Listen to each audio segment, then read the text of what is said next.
তামিমকে ভারতের দালাল বললেন বিসিবি পরিচালক নাজমুল। তীব্র ক্ষোভ ও অসন্তোষ মুমিনুল তাসকিনদের।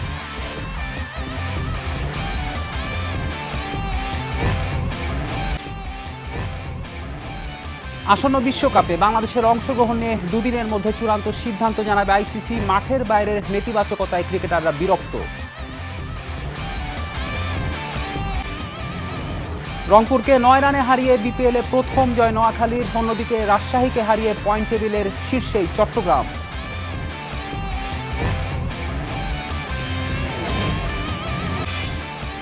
দারুণ ফর্মে থাকলেও বিশ্বকাপ দলে জায়গা হয়নি হাসান মাহমুদের। সুযোগ পেলে সেরাটা দিয়ে বাংলাদেশকে জেতাতে চান।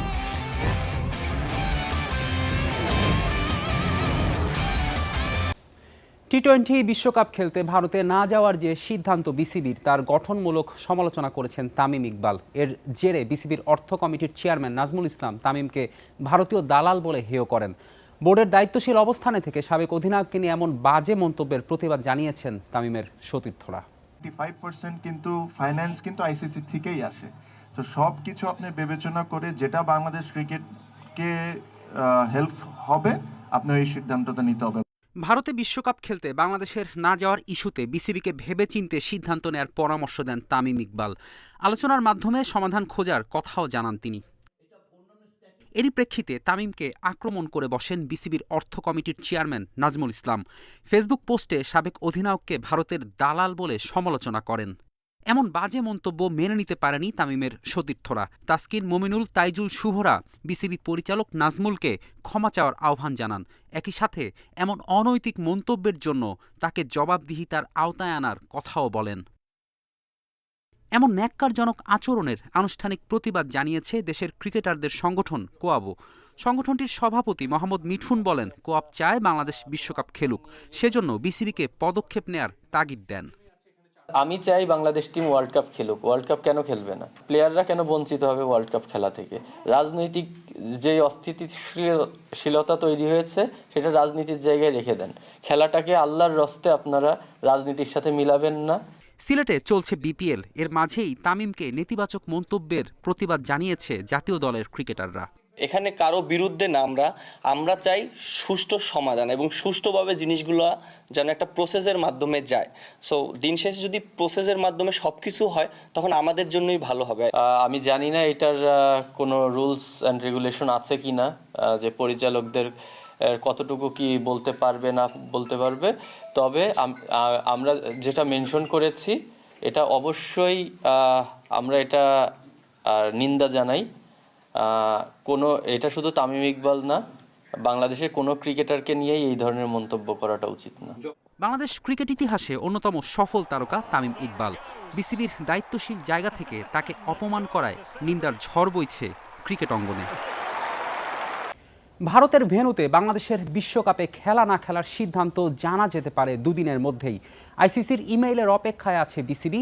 এদিকে প্রায় প্রতি বিশ্বকাপের আগে মাঠের বাইরে নানা ঘটনা ক্রিকেটারদের মনোযোগ নষ্ট করে, খারাপ হয় পারফরমেন্স, এমনটা জানিয়েছেন টেস্ট অধিনায়ক নাজমুল হোসেন শান্ত।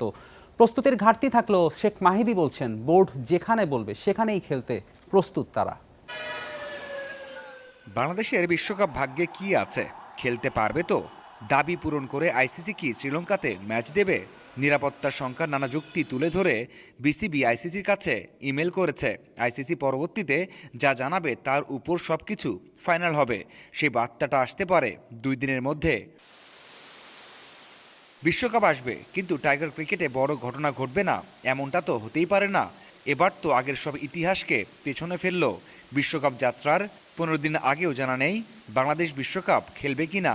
কোনোবারই আমরা অনেক ভালো ক্রিকেট খেলি না। আমাদের গত বছর আমরা ভালো ক্রিকেট খেলেছি, বাট আরও ভালো সুযোগ ছিল গত ওয়ার্ল্ড কাপে, বাট আমরা পারিনি। কিন্তু আপনি দেখবেন প্রতি ওয়ার্ল্ড কাপের আগে কিছু না কিছু ঘটে আমাদের। সো এই জিনিসগুলো আমি অ্যাজ এ প্লেয়ার হিসেবে বলতে পারি 2-3টা ওয়ার্ল্ড কাপ যাই খেলছি আল্লাহর রহমতে ইফেক্ট পড়ে। এমন ঘটনাগুলো মাঠের খেলায় কি প্রভাব ফেলে? এমন প্রশ্নে শান্ত থাকতে পারলেন না। বলছেন, এতদিন পেশাদারিত্বের নামে মিথ্যা বলতে হয়েছে। আমাদের কিছু হয় না, আমরা হেভি প্রফেশনাল ক্রিকেটার। তো এটা আপনারাও বোঝেন যে আমরা অ্যাক্টিং করি, এটা ইটস নট ইজি। সো আমার কাছে মনে হয় যে প্লেয়ার স্টিল চেষ্টা করে যে ওইটাকে কীভাবে দূরে রেখে আমি পারফর্ম করি টিমের জন্য, দলের জন্য। বাট এই জিনিসগুলো না হলে ভালো। কয়েকদিন আগেও টি-20 দলের সহ অধিনায়ক ছিলেন মাহেদী। বিশ্বকাপ দলে থাকা এই তারকা এমন ঘটনার নেতিবাচক প্রভাব অস্বীকার করলেন না। তবে যে যার মতো করে সর্বোচ্চ দিয়ে তৈরি হচ্ছেন সেটাও জানালেন। অনিশ্চয়তা এটা তো আসলে ম্যানেজমেন্টের বিষয়, অফিসিয়ালদের বিষয়। এটাতে প্লেয়ারদের কোনো নাই। প্লেয়ারদের কাজ খেলা, সেটা আপনি যদি মঙ্গল গ্রহেও খেলতে পাঠান, প্লেয়ার অবশ্যই যাবে খেলতে। এটা নিয়ে আমার মনে হয় না কোনো প্লেয়ার ডাউট আছে। ওয়ার্ল্ড কাপের একটা জায়গায় ব্যাটসম্যানদের পারফর্ম করাটা ইম্পর্টেন্ট এবং ফর্মে থাকাটাও ইম্পর্টেন্ট। আশা করি তারা রাইট টাইমে রাইট জায়গায় জ্বলে উঠবে। উইকেট কন্ডিশন নিয়ে কোনো ভাবনা নেই, বোর্ড চাইলে যে কোনো জায়গাতে খেলতে প্রস্তুত, এমনটাই জানালেন মাহেদী। বিসিবির ইন্টিগ্রিটি ইউনিট আইসিসির নিয়ম মেনে কাজ করছে কিনা সেই প্রশ্ন তুলেছেন ঢাকা ক্যাপিটালসের সিইও আতিক ফাহাদ। সম্প্রতি তার ফোন জব্দ করা হয়েছে। সাইফ গুরবাজ সহ ঢাকার ক্রিকেটারদের যেভাবে জিজ্ঞাসাবাদ করেছে ইন্টিগ্রিটি ইউনিট, তাও নাকি নিয়ম বহির্ভূত, বলছেন আতিক ফাহাদ। যে মানে কয়েকটা ম্যাচ বাজে পারফর্ম করার কারণে সে মেন্টালি একটা ট্রমার মধ্যে আটকে গেছে, যেখান থেকে সে বের হতে পারতেছিল না। সেরকম একটা ইন্টেন্স সিচুয়েশনে আমার প্লেয়ার যখন মাঠে নামবে, অ্যান্টি করাপশনের লোকজন তাকে জেরা করে উল্টাপাল্টা কিছু কথা বলছে, গুরবাজের কথা বলছে। সে সারা রাত ঘুমাতে পারে নাই, 7টা কি 8টার দিকে ঘুমিয়েছে। তার রুমের মধ্যে হুট করে কয়েকজন এসে without any appointment, without any informing the team management whatsoever, গিয়ে জাস্ট নক করে তার রুমে ঢুকে গেছে। তো আমাকে গুরবাজ এসে বলতেছে, হোয়াট ইজ দিস? বিপিএলে দিনের ম্যাচে রাজশাহী ওয়ারিয়র্সকে 2 উইকেটে হারিয়ে টেবিলের শীর্ষে আছে চট্টগ্রাম রয়্যালস। 129 রানের টার্গেটে নেমে শেষ বল পর্যন্ত লড়াই করে জিতেছে শেখ মাহিদির চট্টগ্রাম। শেষ ওভারে নাটকীয়তা, চট্টগ্রামের দরকার 10 রান। প্রথম 3 বলে 8 রান নিয়ে পরের 2 বল ডট। শেষ বল লং অফে পাঠিয়ে দৌড়ে 2 রান নিয়ে দলের জয় উদযাপন নিশ্চিত করেন নওয়াজ ও শরীফুল। 36 বলে 35 রানে অপরাজিত থাকেন হাসান নওয়াজ।